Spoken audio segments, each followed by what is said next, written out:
സൗദിയിൽ വീണ്ടും വൻ മയക്കുമരുന്ന് വേട്ട. ചെമ്മരിയാടുകളുടെ രോമങ്ങൾക്കിടയിൽ രാജ്യത്തെ കുളിപ്പിച്ചു കടത്താൻ ശ്രമിച്ച 4 ലക്ഷത്തിലധികം വരുന്ന ക്യാപ്റ്റഗൺ ഗുളികകളാണ് പിടികൂടിയത്. കേസിൽ 3 പേരെ അറസ്റ്റ് ചെയ്തു. സൗദി ജോർദാൻ അതിർത്തിയായ അൽഹദീദ ചെക്ക് പോസ്റ്റിൽ വെച്ചാണ് ലഹരി ഗുളികകൾ പിടികൂടിയത്.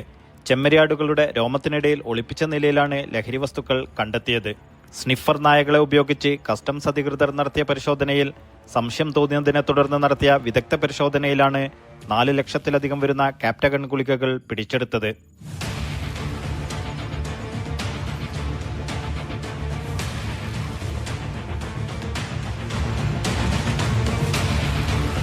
കേസിൽ ഇവ സ്വീകരിക്കാനെത്തിയ 3 പേരെ അറസ്റ്റ് ചെയ്തു. എന്നാൽ അറസ്റ്റിലായവർ ഏതു രാജ്യക്കാരാണെന്ന് വെളിപ്പെടുത്തിയിട്ടില്ല.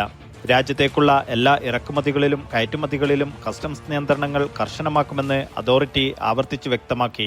രാജ്യത്ത് അടുത്ത ദിവസങ്ങളിലായി 40-ലേറെ പേർക്ക് മയക്കുമരുന്ന് കടത്ത് കേസിൽ വധശിക്ഷ നടപ്പിലാക്കിയ സാഹചര്യത്തിലാണ് പുതിയ കടത്തിനുള്ള ശ്രമം വിഫലമാക്കിയത്.